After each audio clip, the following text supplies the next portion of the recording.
Have you ever believed in something so completely, so unshakably, that it felt almost carved into the stone of your identity, only for a single unexpected moment to strike it like lightning and crack it open? It is strange how the world works. We spend years building ideas about people, about nations, about cultures we have never touched. And then one scene, one voice, one song can shatter everything we thought we knew. For years, a quiet insult lingered in the background whenever people spoke of the Philippines. You may have heard it yourself, whispered in corners of conversation, tossed casually in academic halls, shared as if it were harmless truth. They are warm, yes, but not sophisticated. They have heart, but not excellence. They sing, yet the world doesn't listen. It was an insult disguised as a compliment, wrapped in a global assumption. Some believed Filipinos were born with music in their veins, but were rarely taken seriously beyond that. And the cruelest part was how subtle the judgment had become. So subtle that even respected minds repeated it without noticing the sting it carried. Even a professor at one of Russia's most prestigious conservatories once echoed the same sentiment. Filipinos sing with emotion, he said, but emotion is not mastery. His students nodded. His words floated through the room as though the world had already accepted them as fact. But what if I told you that just months later, this same man would sit silently in a dim theater, tears slipping down his face, his worldview rewritten by a single Filipino voice? And at this moment, small, fragile, almost accidental, would ignite something no one expected. A bridge of emotion between Russia and the Philippines, carried not by politics or treaties, but by a song. This is where our story begins. His name was Mikhail Voronov, a 48-year-old musician from St. Petersburg, a man shaped by winter, discipline, and the sharp precision of Russian classical training. Mikhail believed in structure, in the supremacy of technical perfection. To him, music was mathematics. Emotion was secondary. He had spent his life teaching young artists to chase flawlessness, not feeling. And in his private thoughts, he never considered the Philippines a place of musical seriousness. Yet beneath his polished surface was something few people knew, a quiet exhaustion, an untreated heaviness in his chest, a fatigue that felt deeper than the body. Mikhail's father had died the previous year. His marriage had dissolved quietly in the darkness of unspoken grief. His students admired him, but admiration was not the same as connection. His life was becoming an echo chamber, sound without resonance. Then came the night of the Winter Charity Gala, an international showcase where performers from different countries were invited to share music from their homeland. Mikhail attended only because the director insisted he go. He walked into the hall expecting to hear the same voices he had heard 1,000 times before. But fate, if you believe in such things, had prepared something else. A young woman stepped onto the stage carrying nothing but a microphone and a piece of her heritage. Her name was Alessandra Reyes, a Filipina scholar studying music abroad. No orchestra behind her. No dramatic staging, just a gentle, unassuming presence. And when she began to sing, something impossible happened. The room stilled. Time softened. Sound turned into something alive. She wasn't just singing. She was praying through melody, telling a story that seemed to rise from generations of struggle and faith. Her voice carried warmth that did not ask permission. It entered the listener and settled deep inside, as if reminding them of something they had forgotten. Mikhail felt his throat tighten. He tried to analyze the technique, to cling to the logic he had mastered for decades. But the more he listened, the more the walls of his intellect dissolved. It felt like someone had gently placed their hand over his heart and whispered, "You are still human." He didn't know why this particular song struck him so hard. He didn't understand the Tagalog words. He didn't know the history behind the melody. Yet somehow the emotion reached him anyway. Pure, unfiltered, impossible to deny. And when Alessandra held the final note, fragile as a candle flame, yet burning with conviction, something inside him broke softly. A single tear, then another. This stern Russian professor, known for criticizing even the slightest imperfection, suddenly found himself speechless, humbled by a voice from a nation he had underestimated. And that is where the true story begins. Not with a performance, but with a question that rose inside him like a quiet dawn. Who are these people? Really? And how can a nation so often underestimated hold so much power in a single song? It was the beginning of a journey neither he nor the Philippines could have foreseen. Mikhail left the theater that night with the cold wind brushing against his face, but for the first time in years, he actually felt the chill. It was strange how a single song could awaken sensations he had long numbed. He walked through the snow-covered streets of St. Petersburg, with the melody still echoing inside him, refusing to fade. Yet what he didn't understand then was that the moment Alessandra's voice reached him, something deeper had begun to unravel. Threads he had kept tightly knotted around his life.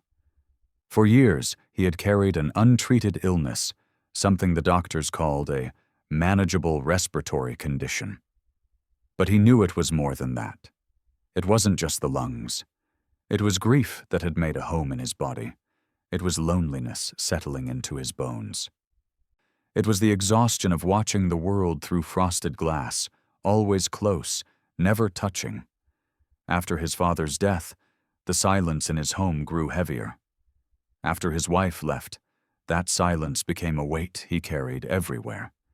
He tried distracting himself with work, burying hours into teaching, composing, rehearsing, but it all felt mechanical. His students sensed it, too. The sharpness in his tone, the impatience in his critiques, the faint tremor in his breaths after long sessions. Russia had been his home, his fortress, but it had also become the place where his hope slowly thinned. He tried seeking help elsewhere, even spending a few weeks in Germany for treatment. But the doctors were blunt. The physical issues were manageable. The emotional wounds were not their concern. In Japan, he sought new teaching methods to reignite inspiration. But the rigid perfection he encountered only reminded him of what he had already lost. In the United States, he attended a conference in hopes of rediscovering purpose, yet the fast pace and clinical politeness left him feeling smaller, not larger. Everywhere he went, he found efficiency, intellect, structure, but no warmth, no healing, nothing that reached into the hollow space the song had touched. One evening, weeks after the performance, he replayed a recording of Alessandra's song. The audio was imperfect. Someone had filmed it on a phone. But even through the distortion, the sincerity remained. He found himself pausing midway, gripping the edge of his desk as an unexpected thought surfaced. Why did her voice feel like medicine? He didn't know it yet. But the answer would eventually lead him thousands of miles away from the snow, into a place he had never imagined stepping into, one filled with warmth, not just in climate, but in spirit. The turning point came quietly, in the form of an invitation.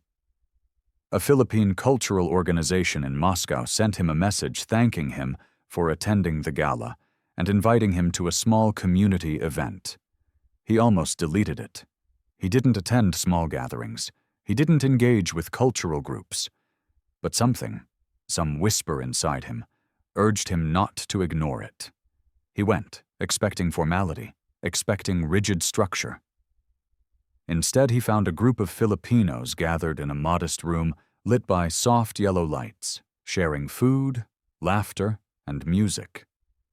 Their warmth was immediate, disarming. Someone handed him a plate before asking his name. Someone else introduced him to a nurse who worked in Moscow. A group of students practiced harmonies in the corner. The simplicity of their joy unsettled him. It reminded him of a life he had forgotten how to feel. Then he met Father Rodrigo, a Filipino priest studying theology in Russia. The priest had a gentle way of speaking, as if each word carried a prayer. When Mikhail mentioned his illness, Father Rodrigo simply placed a hand over his chest, not touching, just hovering, and said, "Sometimes the heart hurts louder than the body." It was the first time anyone had spoken to him like that. Later, one of the Filipino nurses mentioned that many Russians traveled to Manila for more personal, family-like care, something they felt was missing back home. She spoke of doctors who prayed with patients, hospitals with chaplains who sat at bedsides, communities that cooked meals for strangers recovering alone. And then she said something that caught him off guard. In the Philippines, healing is not just science, it is relationship. Relationship. A word that had been missing in his life for too long. It planted a seed of curiosity. Could a place he barely knew offer something the world's largest, wealthiest, most advanced nations could not? Over the next days, he found himself searching videos of Filipino choirs, Filipino medical missions, Filipino community traditions. He watched interviews of foreign students praising the compassion they found in Philippine universities. He read articles about faith-driven hospitals, about how Filipinos balanced science with empathy. None of it matched the global assumptions he had once believed. None of it matched the quiet insult the world whispered. Instead, he saw a nation overflowing with something he had lost within himself. But it wasn't until he re-watched the Winter Gala performance, really re-watched it, frame by frame, that he noticed the detail that broke him open further. Just before singing the final verse, Alessandra had closed her eyes and pressed her hand briefly to her heart, not for show, not for applause, but as if grounding herself in something sacred. It was the gesture of someone who believed deeply in what she carried. And it made him wonder, perhaps for the first time without resistance, is the Philippines truly the answer? Could a place so far, so misunderstood, hold the key to the healing he had chased across continents? He didn't know yet. But the question itself was enough to change the direction of his life. There are moments in life when a decision doesn't feel like a choice at all, but rather a quiet surrender to something that has already begun inside us. That was the feeling that settled over Mikhail as he sat in his dim apartment one early morning, watching the sky shift from black to the faintest blue. He had barely slept. The recording of Alessandra's song played softly on repeat, not loud enough to occupy the room, but just enough to occupy his thoughts. And in that hour, when the city still slept, he understood something with a strange, tender clarity. He wasn't searching for a place. He was searching for a feeling. And that feeling had come from the Philippines. He didn't tell anyone when he booked the flight. Not his colleagues, not his students, not even the director who relied on him for the upcoming conservatory auditions. He simply packed what he needed, left a short note on his office desk, and stepped into the cold morning air. Russia looked the same as always, grand, stoic, unyielding, but Mikhail no longer felt like he belonged to its rhythm. For the first time in decades, he walked not with purpose, but with hope. The moment he stepped out of the airport in Manila, he felt it. A warmth that was not just climate, but atmosphere. Russia's air could cut you. Manila's seemed to embrace you. Cars honked but not aggressively. People moved quickly but with an easy grace, as if no one carried anger in their shoulders. A staff member smiled at him as she handed back his passport. And it was such a simple gesture, so uncalculated, that he felt that small internal tug again, the one he had felt during the song. He wasn't used to being welcomed by strangers. He wasn't used to kindness without transaction. He checked into a small hotel near Ermita, and even there, the receptionist greeted him like a distant relative returning home. "Welcome to Manila, sir. Rest well. You're safe here."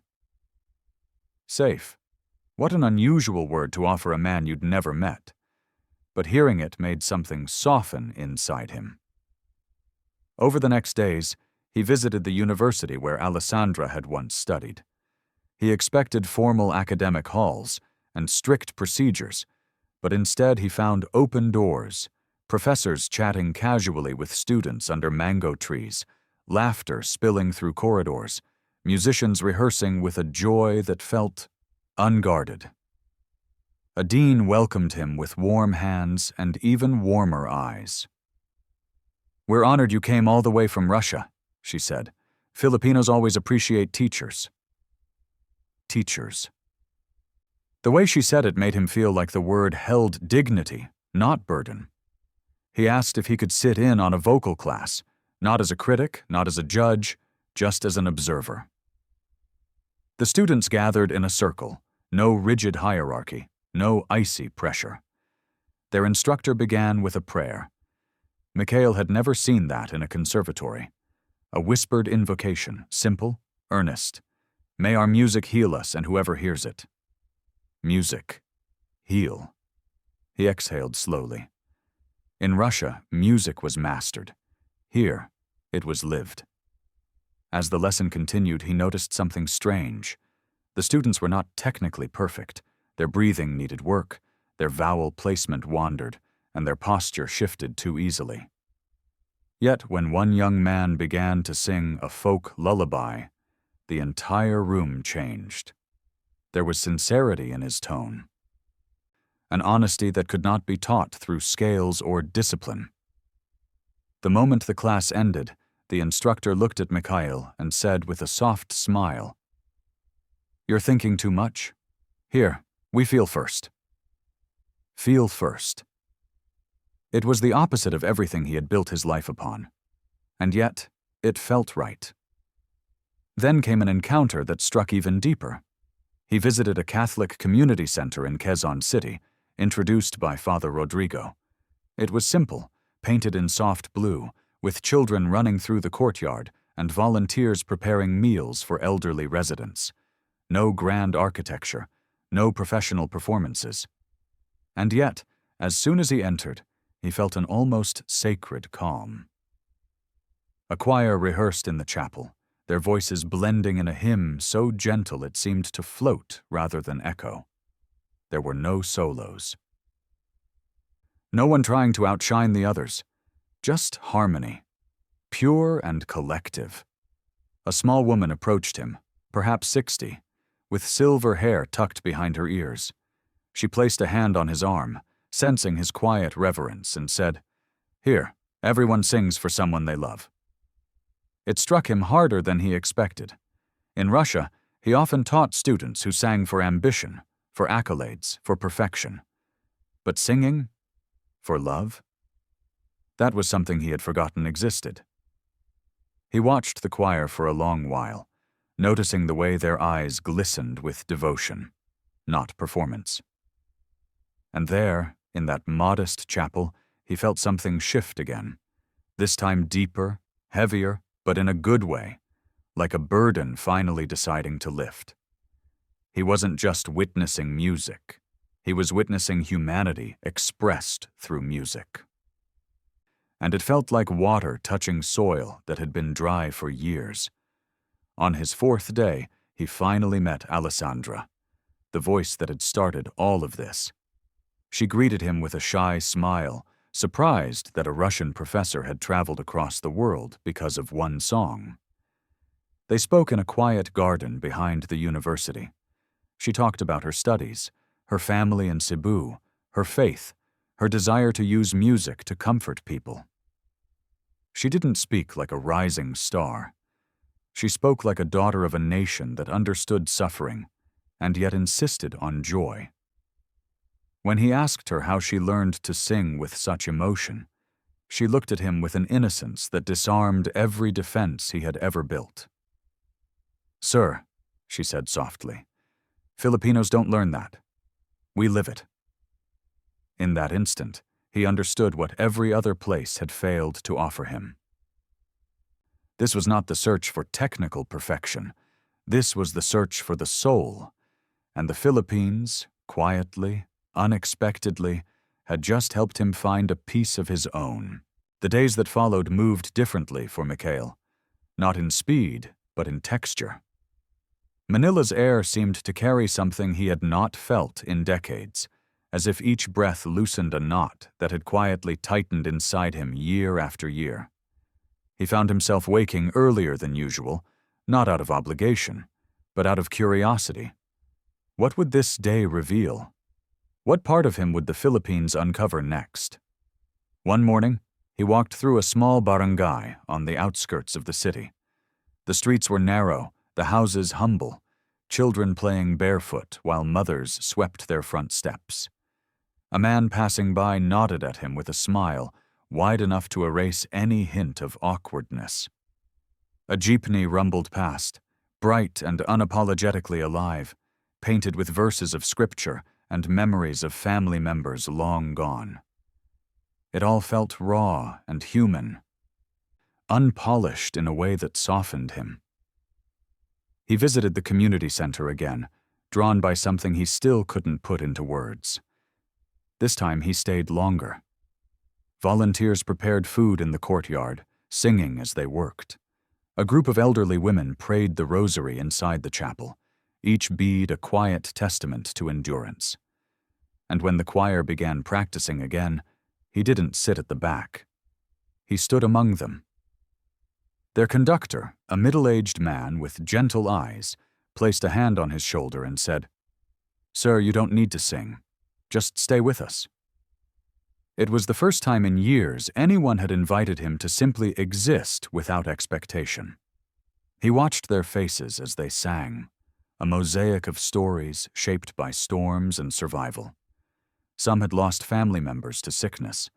Others had lived through calamities, poverty, or heartbreak. Yet when they opened their mouths, their voices sounded like light entering a room long shut. It wasn't perfect, and that was exactly why it was beautiful. At one point, a young woman paused mid-song, tears slipping down her cheeks. Mikhail instinctively stepped forward to help, unsure what to do. She shook her head softly, smiling through the trembling. "Sorry, sir," she whispered. "That song reminds me of my mother. She passed last year. But singing it feels like she's here."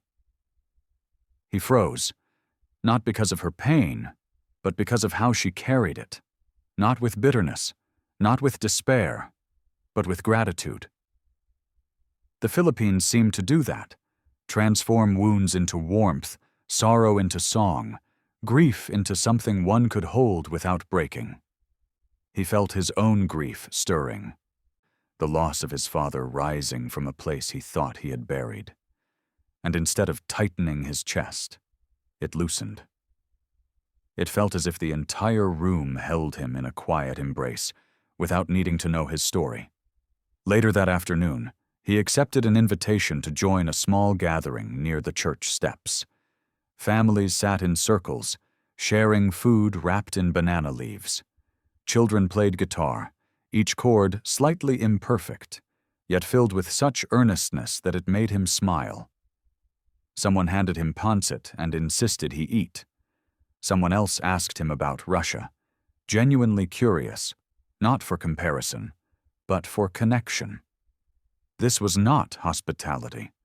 This was belonging. And then came the moment that would stay with him forever. As the sun began to set, painting the sky in warm gold, a group of young singers gathered around him. They had prepared something for him, they said, a small thank you for visiting. He sat on a wooden stool while they stood before him. No stage, no spotlight, nothing formal. Just a circle of open hearts. When they began to sing, his breath caught. It was a Russian hymn, a song he had grown up with, a lullaby his father used to hum in their kitchen during winter nights. But they sang it with the softness of Filipino voices, blending Slavic melancholy with Filipino tenderness. The language wasn't perfect, the consonants a little softened, but that only made the gesture more profound. He felt it again, the cracking open. But this time, it wasn't pain. It was release. Memories of his father flooded him, the man who taught him to love music, who sat beside him during his first piano lessons, who believed that emotion mattered just as much as technique. Mikhail closed his eyes, and for a moment he felt that old kitchen warmth again, the smell of tea, the sound of snow against the window. When he opened his eyes, tears blurred the faces in front of him. Yet no one stared. No one judged. A volunteer simply stepped closer and placed a hand on his back. "It's okay, sir," she whispered. "Here, we cry together." It was such a simple statement, yet it held a truth he had never encountered in all his years within rigid conservatories and polished concert halls. In Russia, tears were weakness. In the West, emotions were private battles. But in the Philippines, sorrow was shared, and in that sharing, it became lighter. He realized then that something irreversible had happened. He had come searching for answers, technical, perhaps spiritual. But the Philippines had given him something else entirely. It had shown him a version of humanity unafraid of vulnerability, unashamed of compassion, unbroken by suffering. He no longer felt like a visitor. He felt like someone being gently adopted by a community that didn't care about his credentials, only his presence. As the evening breeze swept through the courtyard, carrying laughter and distant church bells, Mikhail whispered words he didn't plan, words that rose from a place he had long silenced. "I have never seen this anywhere else." And in that confession, he felt something he had not felt in years: peace.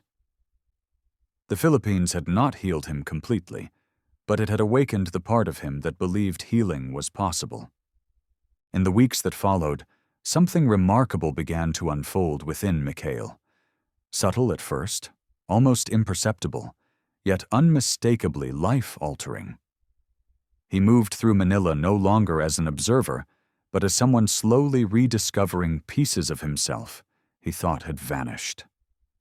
The illness that had clouded his chest still lingered, but it no longer felt like a shadow suffocating him. It felt, strangely, like a companion finally learning to loosen its grip. One morning, he found himself sitting on a wooden bench outside the university chapel, watching students hurry past with guitars slung over their backs, sheet music flapping in the wind. A group of young nurses paused to help an elderly man cross the courtyard. A teacher knelt to tie the shoelaces of a small child who wasn't even her student. Everywhere he looked, kindness wasn't an act. It was a vocabulary, a daily language that required no translation. For a long time, he thought healing would come through medicine, through precision, through achievement. But the Philippines showed him something entirely different. That sometimes people don't need to be fixed. They simply need to be held, understood, and welcomed without hesitation. It was in this country, thousands of kilometers from the cold streets of St. Petersburg, that he began to feel the weight he carried for years slowly dissolving.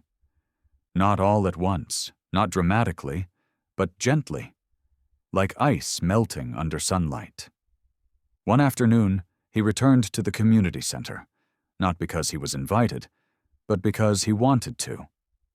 When he walked in, the volunteers greeted him not as a guest, but as someone expected, someone familiar. A young boy tugged at his sleeve, proudly showing him a broken guitar with only 3 strings. "Sir, help me fix," the boy said.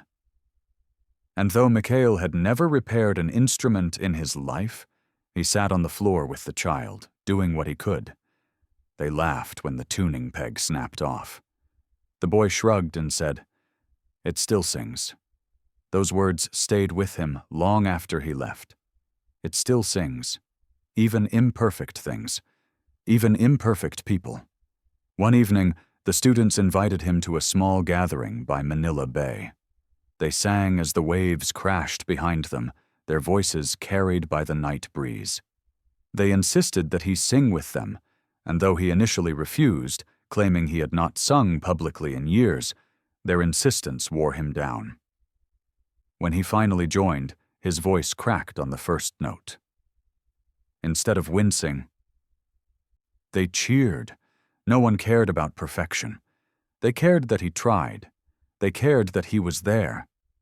And in their eyes, he saw something he had not seen in his own reflection for a very long time. Life. The turning moment, the one that completed his transformation, came unexpectedly. Alessandra invited him to attend her family's Sunday gathering in Cavite. He accepted, unsure of what to expect. But from the moment he arrived, her relatives welcomed him in the same way Filipinos welcome people they barely know, with food, stories, laughter loud enough to shake the windows, and a seat at the table, as if he had always belonged there. During dinner, her grandmother, frail but radiant with the warmth of generations, took his hand and held it gently. "Your eyes look lighter now," she said softly. "The Philippines is good for you." He didn't know how to respond. He only knew she was right. Later that night, after the meal and the music and the endless teasing shared between family members, Alessandra sang again. Not on a stage, not before an audience, but at home, barefoot, surrounded by people who loved her. As she sang, Mikhail felt tears gather once more, but these tears were different. They were not born from grief or longing. They came from gratitude. He realized then that the Philippines had not simply given him comfort. It had given him back his humanity. It had taught him to feel again, to hope again, to breathe without the heaviness that had followed him for so long. And as he watched the Reyes family sway, laugh, pray, and sing under the soft glow of their living room lights, he understood the deeper truth that had unfolded throughout his journey. The Philippines did not heal him through medicine. The Philippines healed him through people, through a nation that carries compassion like a birthright, faith like a compass, and resilience like a second heartbeat. He knew he would return to Russia eventually, but he also knew he would never be the same man. The cold would feel different. Silence would feel less empty. Music would feel warmer, fuller, more human. And every time he taught a student, every time he composed a piece, every time he opened his mouth to sing again, a piece of the Philippines would sing with him. Before leaving, he visited the chapel once more. He knelt not to perform a ritual, but to acknowledge a truth he could no longer ignore. With eyes closed and heart open, he whispered the words that had lived quietly inside him ever since his arrival. "The Philippines restored my faith in humanity." He stood, walked out into the afternoon sun, and as the doors closed gently behind him, he understood his journey had not ended. It had only begun. For in a world fractured by conflict, division, and weary hearts, the Philippines remained what it had always been, even when the world refused to see it. A nation that heals, a people who lift, a song that unites. And somewhere, in the quiet space between two distant countries, the echo of a Filipino voice continued to soften a Russian heart, forever bridging the distance through compassion, through music, through the simple truth that humanity is still alive.